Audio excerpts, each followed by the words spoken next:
Two police officers stop a man in the fog of Presidio Heights.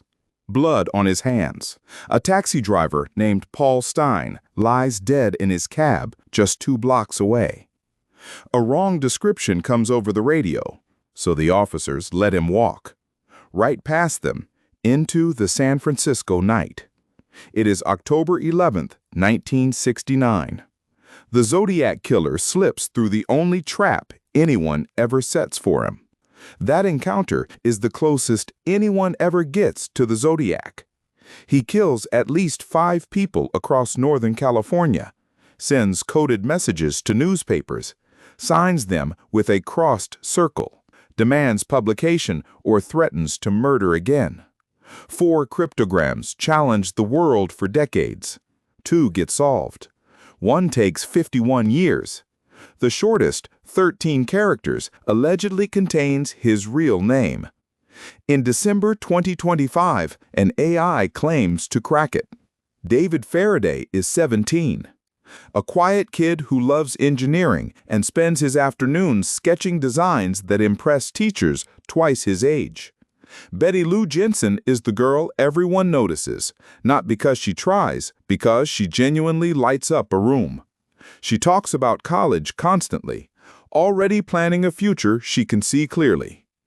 On December 20th, 1968, David asks Betty Lou on their first date. She says yes. Darlene Ferrin paints whenever her daughter naps.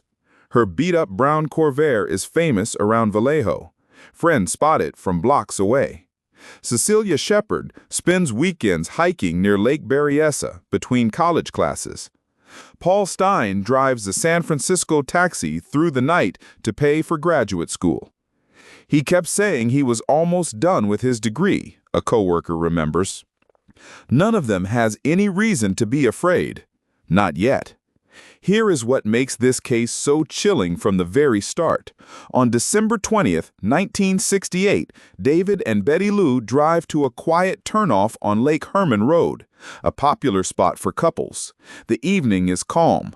Around 11 p.m., headlights appear behind their car. An engine idles. Nobody gets out. Then a door opens. Gunfire tears through the silence before David can turn the key. Betty Lou opens her door and runs. She makes it 30 feet before the bullets catch her. David never leaves the car. A single shot to the head. The killer works fast. No hesitation. Fires, walks back to his vehicle like someone finishing an errand. I thought it was a breakdown on the side of the road, the motorist who finds them at dawn tells police. 2 teenagers gone on a dark country road. The crime scene gives detectives almost nothing. Shell casings from a semi-automatic pistol. No fingerprints. No DNA. Not a single usable trace. Vallejo police have never worked a case like this, and it shows. But here is the detail that keeps investigators up at night. A second set of tire tracks sits 20 feet from the murder scene. Someone else parks there, watching. You tell me that is not premeditated. 6 months. 0 answers. Then, on July 4th, 1969, it happens again. Darlene Ferrin and Michael Mageau sit in a car at Blue Rock Springs when gunfire erupts. Darlene dies. Michael takes 5 bullets and somehow survives. The killer is not done. He drives to a payphone and calls the Vallejo Police Department. I want to report a double murder, he says, calm, like ordering takeout. He does not just kill, he wants the world to know. Now, the Zodiac does something nobody expects. On August 1st, 1969, 3 letters land on the desks of Bay Area newspaper editors. Each one contains part of a coded message. The demand is simple. Publish this on your front page or 12 people die this weekend. Every single newspaper complies. A school teacher named Donald Hardin and his wife Betty sit down with the puzzle. They crack it in 1 week. What it says changes everything. I like killing people because it is so much fun. Those are the Zodiac's own words, decoded from the Z13 Cipher. It is more fun than killing wild game in the forest. Now think about that for a second. This confession tells detectives everything about who this person is psychologically, and absolutely nothing about who he is in the real world. No name, no location, not a single identifying detail. The perfect confession that solves nothing. On September 27, 1969, the Zodiac shows up at Lake Berryessa wearing a homemade hood with his own symbol on the front. He ties Brian Hartnell and Cecilia Shepard to a tree and stabs them both. Cecilia dies 2 days later. Brian survives. And what he remembers haunts investigators more than the violence itself. He spoke calmly the entire time, Brian says, like he was placing an order at a restaurant. The October killing of Paul Stine gives investigators their first real break. The Zodiac rips a piece of the driver's shirt, keeps it as a trophy, mails it to a newspaper. Fingerprints are pulled from the cab. A palm print sits on the shirt. Finally, something concrete. But remember those 2 officers in the fog? The ones who let a bloody man walk past? That dispatch error erases every advantage this evidence provides. For 30 years, one name dominates every suspect list: Arthur Lee Allen. Lives in Vallejo, matches the physical description. A friend named Don Cheney tells police that Allen talks about hunting humans for sport before the murders even start. Allen owns the right weapons, has no solid alibi for any attack. Imagine living next door to this man and knowing everything investigators know. Now imagine the DNA says he is not the Zodiac.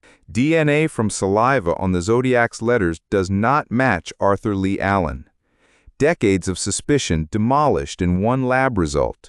We were stunned, a detective on the case admits years later.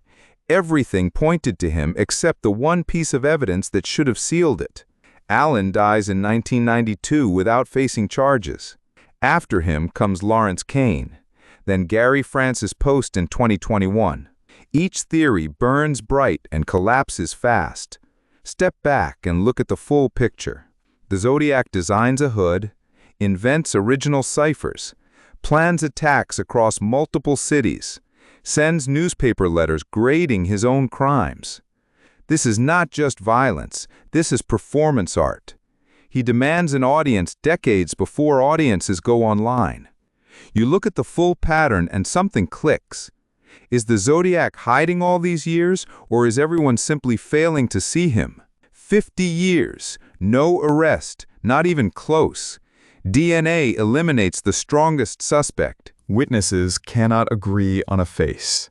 The crossed circle symbol sits in evidence storage, mocking every detective who touches this case. The Z13 Cipher, 340 characters of the Zodiac's own writing, defeats every codebreaker on Earth for half a century. Then, in December 2020, 3 amateurs with computers succeed where 50 years of expertise fail. In December 2020, the impossible happens. David Oranchak, Sam Blake, and Jarl Van Eycke, 3 amateurs armed with algorithms and years of obsession, crack the Z340. I spent 14 years working on this one puzzle, Oranchak tells reporters. The decoded message taunts, brags about killing, offers no name, no address. But the breakthrough proves something critical.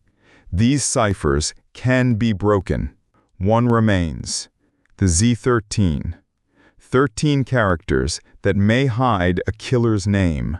In December 2025, a retired academic named Alex Baber makes a claim that stops the true crime world cold. His AI analysis has decoded the Z13 cipher. The name it produces, Marvin Margolis. Baber connects Margolis to Los Angeles in the 1940s and to the unsolved Black Dahlia murder, 2 infamous cases linked by a single name from a single algorithm. The claim goes viral within hours. Everyone wants to believe. The FBI reviews Baber's work and says nothing, no confirmation, no denial. Cryptography experts line up with objections. You can make those 13 symbols say almost anything, a former NSA analyst warns. 13 characters simply cannot produce one definitive answer. Veteran researcher Tom Voigt confirms the FBI moved the entire case to inactive status in 2025. The file closes. The question stays open. 57 years of silence continue. 5 families carry this weight every single day. David Faraday's mother outlives her son by decades and never gets an answer. Betty Lou Jensen's family gathers every December around an empty chair. Darlene Ferrin's daughter grows up with photographs instead of memories. Cecilia Shepard's parents bury a 20-year-old who never finishes college. Paul Stein's wife raises their children alone. The Zodiac kills 5 people and shatters dozens more. Brian Hartnell and Michael McGow survive. The scars never heal. Not a single day passes where I do not think about Berryessa, Hartnell says in one of his only interviews. The Zodiac does not just kill individuals, he kills a feeling. Safety. Lovers' lanes empty across Northern California. Taxi drivers demand barriers. Parents lock doors that never needed locks. An entire region learns fear, and decades later still has not unlearned it. This case changes how America fights serial crime. Before the Zodiac, police departments barely share information across city lines. Vallejo, Napa County, San Francisco, 3 jurisdictions chasing the same killer, sharing almost nothing. That failure forces the creation of multi-agency task forces. Criminal profiling becomes standard. Media management becomes a discipline. Every protocol born from this failure exists because 5 people die while 3 departments refuse to share a single file. Genetic genealogy is now the best hope left. The technique solves dozens of cold cases that stumped detectives for decades. Better DNA extraction from the Zodiac's letters could finally produce a match. Technology that did not exist 5 years ago is available today. The answer might sit at the molecular level, waiting for the right test. After everything you have heard, one question remains. Do you think AI cracked the Z13, or is Marvin Margolis just another dead end? More than 55 years have passed since the Zodiac terrorized Northern California. David Faraday, Betty Lou Jensen, Darlene Ferrin, Cecilia Shepard, Paul Stein. 5 names that deserve answers their families have never received. The case sits officially inactive while technology races to catch up. The killer wanted his name remembered through fear. Instead, it should come to light through justice. The crossed circle symbol still haunts the darkest corners of American crime.